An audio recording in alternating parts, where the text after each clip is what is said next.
This past week, my 2003 Honda Accord started doing something weird. When I accelerate over 2,000 RPM, it starts to buck and won't go to the next gear until you let off the throttle. This car has 211,000 miles on it, and I know of another Honda that had the same problem around 208,000 miles, so hopefully we can help find a simple fix and save you some cash. It has a check engine light for a code P2646, which says the rocker arm oil pressure circuit has low voltage. This could just be from poor oil condition or low oil pressure.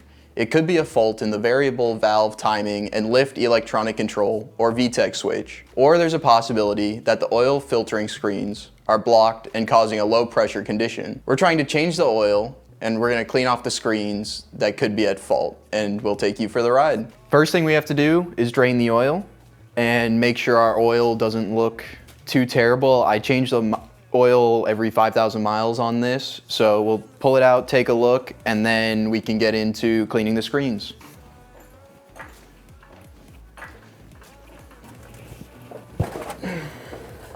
And when I do this, I'm getting to the very last threads, I push the bolt in, and that minimizes how much oil spills out before you pull out the plug, and then just make sure that's all draining.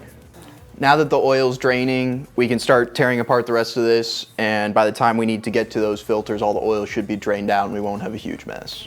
My tensioner has a 14mm bolt, so we're gonna slip our 14mm wrench on there, and we're gonna torsion that so we can get our belt off. That's the first step. If you can fit a socket on there, great, but sometimes you have to pull the tensioner so much it hits the engine mount and you can't get it out. Ask me how I know. So we've got that on there, but this tensioner is really stiff, so I'm gonna use this jack handle to give me a little bit more leverage. And twist, and you can slide the belt right off and release. And you don't have to take the belt completely out. I'm just gonna tuck it out of the way there. And our next step is to remove the power steering pump so we can get to this little plate right there. So first thing, we're gonna remove this power steering pump, and it should be two 12mm bolts, one right here, and one right here. Now we have to remove the tensioner, which is held on by a bolt here, and one more down here. Now that we've got those two out, there's one more 12mm nut right here in the center. And then you can see this whole thing starts to wiggle. And this one's way longer than the others, so you know that's the center one. And then that just falls right out. I'm gonna set it on the floor because it's a little gross. Now we can access our first filter, and that's these two 10mm bolts right here and right here. So we just pulled off our first filter, and as you can see, there's a ton of particulate all through this wire mesh here. So you can buy these screens for $8 or $9 at your local auto parts store, and that'll replace this gasket as well and make sure you don't leak in the future. We're just gonna clean this one off and put her back with brake cleaner.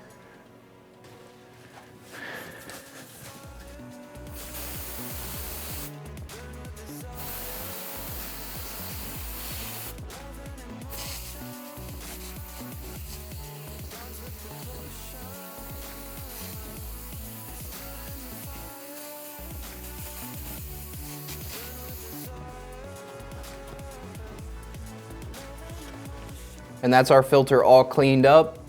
Looks pretty good, so we're gonna clean up the inside of that and make sure there's no particulate still stuck in there, and then we'll put this back on.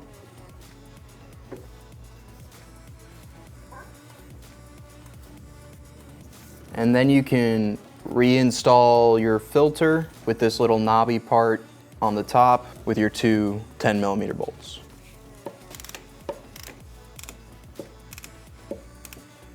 And we're gonna put our tensioner back in place.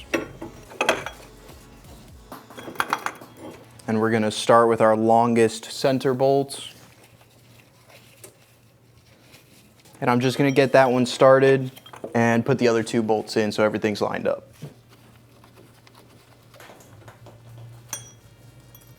And finally, our 2 bolts for the power steering pump.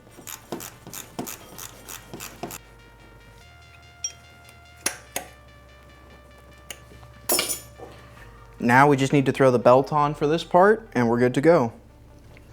All right. And for this, what I like to do is get the belt aligned on all the pulleys and over the tensioner. And I'm gonna attempt to crank on the tensioner and put this loop that's right on top onto this power steering pulley.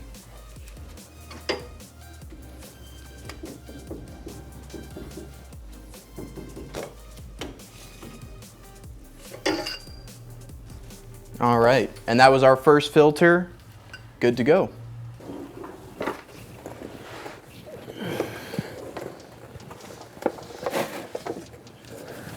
Lowering the car back down is gonna make working in the next spot a little bit easier. Next, we have to access this VTEC solenoid here. So we're gonna unplug the electrical. 1 pin right there, and another one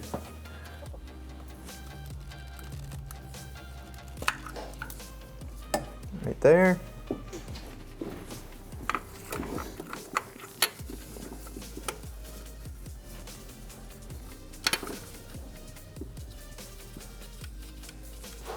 There we go. And that whole thing should,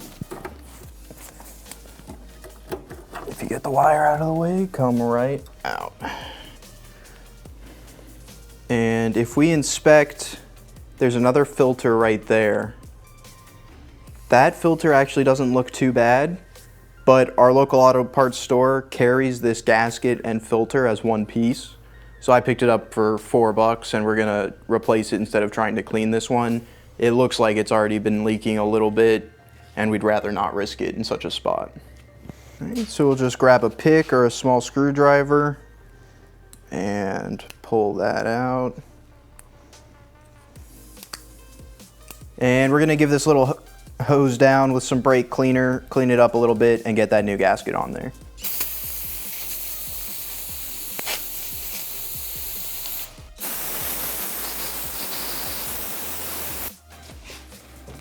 And we're gonna, since this is out, we're gonna inspect our electrical connections, make sure those all look good and are free of debris, just in case that was potentially throwing the code. If we were to reinstall this and we had the same problems, we know it wasn't the filters and this most likely needs to be replaced. Then we install the filter and gasket with the filter with the dip going in to the filter like a cave, and make sure that's pressed in so it's not going anywhere. And then just like the other part, we're gonna clean off the surface that mates to, and we're going to be reinstalling these 3 screws into the back of the block. It might be a little hard to see, that's why we're showing you here, but we'll do the best we can. All right, and that's good to go. Now that those bolts are tightened up, we're gonna take a look at our electrical connectors, make sure those look okay. Those look good, so we're gonna go ahead and clip each of those in.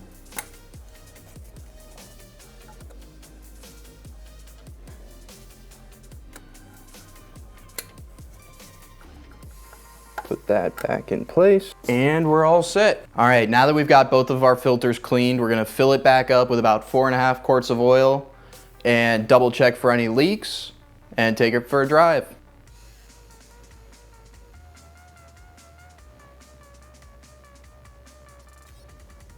Put our cap back on.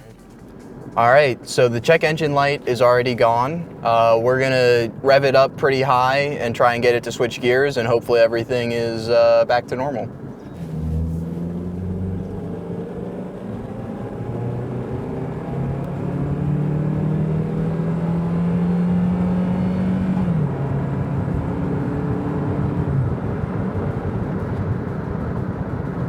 Seems good. No issues. Do a U-turn, do one more on the way back, but I think we're good to go. We did a couple more pulls. We had no issues. Everything was good to go. We don't have any leaks. We just topped off the oil, so we don't have to end up replacing that solenoid. All we had to do was clean off those screens. Thanks so much for tuning in, guys. If you liked the video, like the video. If you want to subscribe for more, and we'll catch you in the next one.